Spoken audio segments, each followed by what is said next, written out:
Louco do céu, começa agora mais um GorpaCast. Olá pessoal, começa agora mais um GorpaCast da Editoria de Política. Eu sou Mayara Maier. Eu sou Dayara Souza. E hoje trouxemos duas convidadas aqui pleníssimas. Se apresentem, meninas. Oi, gente, eu sou a Samile Penteado, da Editoria de Saúde e Estética. Todo mundo já conhece. Tudo bom? E eu sou a Minda Chaves, da Editoria de Saúde e Estética também. A gente nunca esteve aqui, vocês não nos conhecem, né? Só alguns podcasts. Sim, de vez em quando eu fui falar caras conhecidas, mas na verdade não, né? Vozes conhecidas. Então, o nosso assunto de hoje é um assunto bem importante para a sociedade, principalmente no ano de eleições, que é uma coisa que a gente tem que ver se está presente nos candidatos, nos pré-candidatos, que são políticas públicas. A gente tem que entender que as políticas públicas elas afetam todos os cidadãos. E não importa a classe que ele seja, o sexo, a raça, a religião, vai afetar a vida dele de alguma forma. E com o aprofundamento da expansão da democracia, as responsabilidades do representante popular, ou seja, o presidente e os deputados e senadores se diversificaram. Hoje é comum dizer que a função desses representantes, é promover o bem-estar da sociedade. E vocês sabem o que envolve o bem-estar da sociedade? Ter uma boa saúde, educação, meios para que essas pessoas tenham uma vida boa, né? Uma vida digna. E essas pessoas terem consciência também desses direitos delas. Sim, e que as políticas públicas elas são importantes para elas. Exatamente, que envolve saúde, educação, meio ambiente, habitação, seja moradia, assistência social, lazer, transporte, segurança, ou seja, tudo que envolve uma qualidade de vida boa, né? Isso é importante falar que na própria Constituição está definido e estabelecido como direito acesso à educação, à saúde, direitos das pessoas com deficiência, por exemplo, que também se encaixam. São várias ações propostas pelo Estado e pelos governantes que visam melhorar essas políticas públicas. Mas isso a gente sabe que nem sempre acontece, quase nunca acontece em todos os lugares da mesma forma. Exemplo exemplo, na escola onde eu estudava era diferente da escola de vocês, que é diferente da escola lá de outro estado. Aí a educação não é a mesma, a saúde muito menos é a mesma. As pessoas, às vezes, elas esquecem que isso são direitos e só reclamam e esquecem que elas têm o poder de ir atrás, lutar por esses direitos. Exatamente. Obrigada, Samile. Por mais que tenham projetos em âmbito nacional, muitas vezes o município não coloca isso em prática, né? Então, por isso que difere muito de lugar para lugar. Mas a gente entendeu o que são realmente essas políticas públicas, que elas são um conjunto de programas, ações e decisões tomadas pelos governos, sejam eles nacionais, estaduais ou municipais, com a participação direta ou indireta de entes públicos ou privados, que visam assegurar determinado direito de cidadania para vários grupos da sociedade. A gente gravou um podcast, até está nas edições anteriores, quem tiver interesse vai lá no Equipe GorpaCast, Editoria de Política, sobre a questão dos três poderes. E os três poderes estão diretamente ligados na questão das políticas públicas, porque o Executivo vai propor, vai executar essas políticas públicas, o Legislativo vai ajudar nessa função e o Judiciário vai estar de olho ali na questão de lei, se aquela política pública está está sendo colocada em ação mesmo. Então está levantando a mãozinha ali. Então precisa haver uma ligação desses três poderes, né? Às vezes a gente falou, eles são uma conversa, né? Entre eles, né? Às vezes como a gente falou no outro GorpaCast, eles brigam bastante, mas... A gente tá igual o Faustão aqui. Eu ia falar, a gente interrompendo, peraí, louco do céu. Então, pra gente entender mais fácil isso, um programa da prefeitura para arrumar a calçada, para arrumar a rua no seu bairro é política pública. Agora, a Mayara, no começo aqui no começo da nossa conversa, ela falou a questão que esse ano de eleições, é uma coisa que deveria estar sendo muito discutida, a questão das políticas públicas. Mas alguns candidatos colocam, fazem essas ações e depois o eleitor ele acaba vendo isso como uma bondade do candidato. Mas não, é um direito, né? Então tem que saber também separar. Como se esse eleitor tivesse com um prejuízo, alguma coisa assim. Como se ele estivesse com uma dívida com o candidato e ele está lá... Sim, exatamente. Eu vou votar naquele candidato porque aquele candidato fez tal coisa, ele me ajudou. Não fez mais do que obrigação, está lá para isso. Eles são pagos. Exatamente, né, gente? Eles são servidores públicos, eles trabalham pra gente. A gente paga impostos e a gente tá pagando pelo serviço deles. Então não adianta a gente achar que a gente tem uma dívida com esses candidatos. Mas aí existe uma linha bem fina também entre os direitos e favores que acontecem também, porque às vezes os candidatos acabam se aproveitando disso para considerar como um favor a pessoa. É muito comum a gente ver, mesmo em cidades pequenas, mas você pegou gasolina antes da eleição, então você já recebeu o teu, você não pode cobrar agora da prefeitura se você, antes você vendeu o teu voto, se você pegou a gasolina lá, agora você não pode cobrar mais. Além de gasolina, até, tipo, exemplo lá na minha cidade, eu acho. Eles vão asfaltar uma rua dessa vila. Aí a população, assim, as pessoas que moram nesse local já ficam mais, meu Deus do céu, vamos votar nessa pessoa porque tá ajudando o nosso lugar onde a gente mora aqui. E sempre vai votar. Só que, assim, essa pessoa demora anos para fazer esse projeto, para daí começar a asfaltar a rua. Vai, tipo, tudo de qualquer jeito e as pessoas só porque deram uma força, não, só porque olharam para esse lugar, já acham que tem que ficar sempre votando nessas pessoas. Na verdade, ele não fez nada mais do que dever, né? É muito ruim pensar nisso, porque agora acontece naturalmente. A gente sabe que ele arrumou a estrada aqui, mas a gente sabe que no interior a estrada nunca fica boa. Ela fica um tempo boa, mas e com a chuva ela vai estragando de novo. Aí eles vão votar, eu vou votar naquele candidato porque eu sei que ele vai arrumar a minha rua. Então vai sempre ser esse ciclo de eu pensar em mim e não no completo, não no geral, no que as outras pessoas estão precisando também. Ainda nessa questão de candidato, nessa eleição presidencial, vou só falar na questão de presidente, não vou entrar na questão de governador, mas tem se discutido muito pouco a questão de políticas públicas.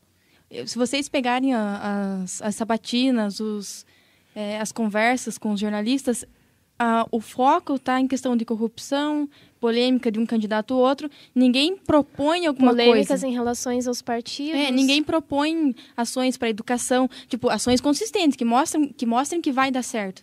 Sabe? Jogam uma coisa ou outra, mas nada com uma base assim de que, tipo, com isso eu vou resolver o problema. Essa eleição, pelo menos, na minha opinião, eu não tenho visto muito. Na verdade, parece que os candidatos estão fugindo da responsabilidade deles, esquecendo quem que eles estão representando ali E não só os candidatos, mas a gente vê que as perguntas dos jornalistas mesmo são muito voltadas às polêmicas e outras coisas e ninguém fala de políticas públicas. Ninguém pergunta dos projetos dele, o que ele pretende fazer. As pessoas estão mais ligadas a essas polêmicas mesmo.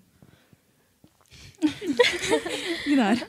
Vou continuar. As polêmicas. E uma política pública ela pode ser parte de uma política de Estado ou uma política de governo. E vale a pena entender essa diferença, porque ela muda toda a história. Eu não sabia que existia as duas, na verdade. Eu também. Uma política de Estado é toda política que, independente do governo e do governante, deve ser realizada porque é amparada pela Constituição. Já uma política de governo pode depender da alternância de poder. Cada governo tem seus projetos e, por sua vez, se transforma em políticas públicas. Então, tem aquelas políticas públicas que já são determinadas, que tem que acontecer pela Constituição. Não sei se vocês lembram de alguma que... Igual eu falei, aquela questão do acesso à educação, colocando a educação como algo necessário, tipo, obrigatório, nesse sentido. E tem os projetos dos governos. De cada governo. Que geralmente levam como bandeiras pro resto da vida. Eu fiz aquilo. Aí leva pro resto da vida que fez aquilo.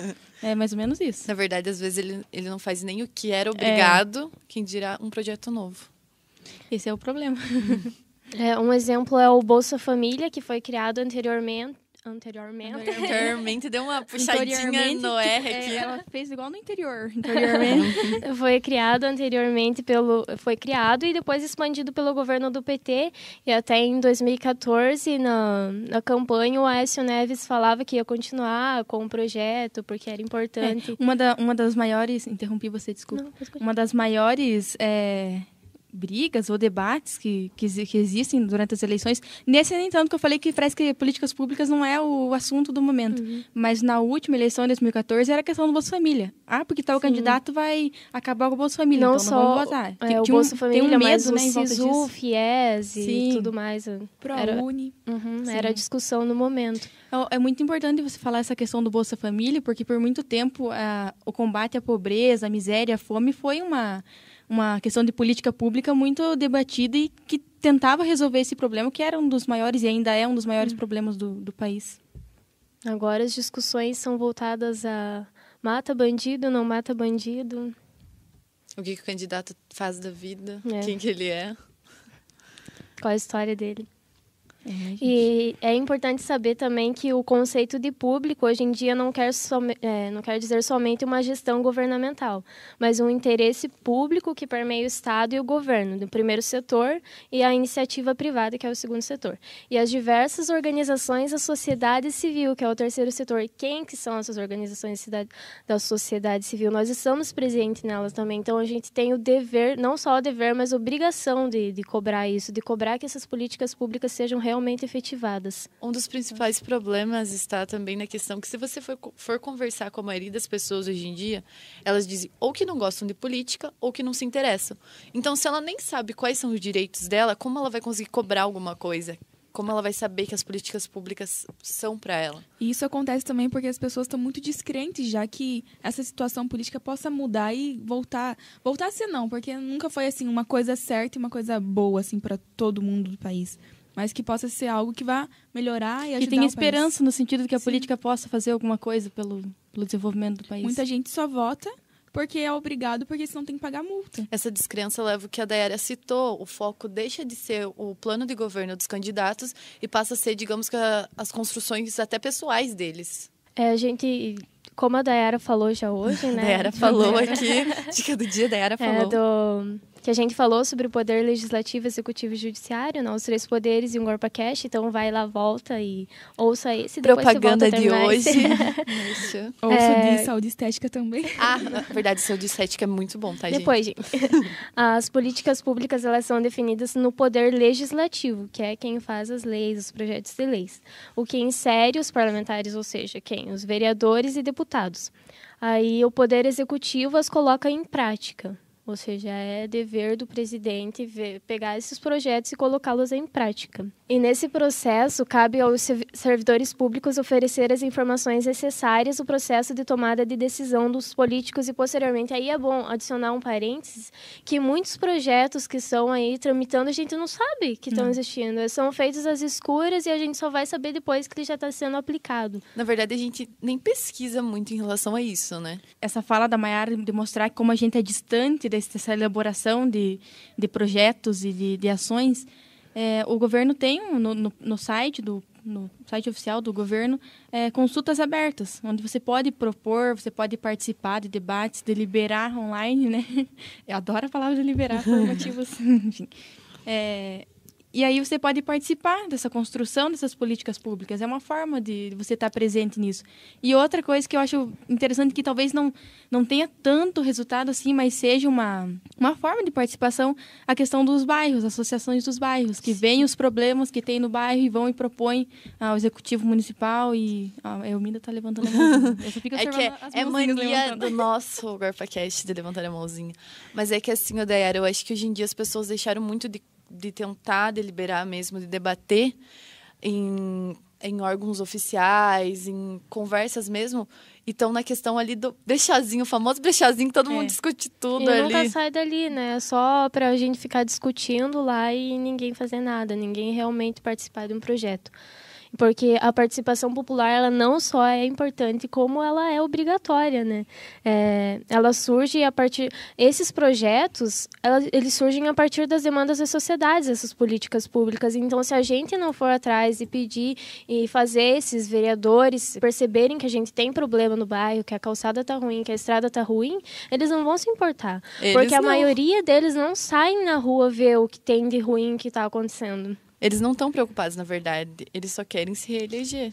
Bom, gente, o papo está muito bom, o assunto rende muito, mas o tempo é curto, infelizmente. Acho que a gente vai ter que fazer uma segunda edição disso daqui, porque tinha muita coisa pra gente falar. Principalmente tem alguns sites, alguns aplicativos em que a gente pode participar da criação dos projetos. A gente pode sugerir projetos e alterar esses projetos. A gente pode ir lá fazer as sugestões e tal. Vários projetos já foram abertos para participação popular, para a população fazer as alterações que elas queriam. O que de melhoria podia trazer para aqueles projetos e tal. A gente pode trazer isso num próximo GorpaCast, porque o nosso tempo está acabando. Rapidinho aí. Pode estar essa minha. Gente, ouçam nossa editoria de saúde e estética toda quarta-feira no YouTube e no Facebook, tem aí pra vocês. É, muito boa, por sinal. Tchau. Tchau. Não se esqueça de se inscrever aqui no nosso canal do YouTube, ativa o sininho para receber notificações. Vai lá na nossa página no Facebook, que é facebook.com/GorpaCast. Curte, comenta, compartilha, sugere pautas. E é isso. Tchau, gente. Até a próxima. Tchau, pessoal.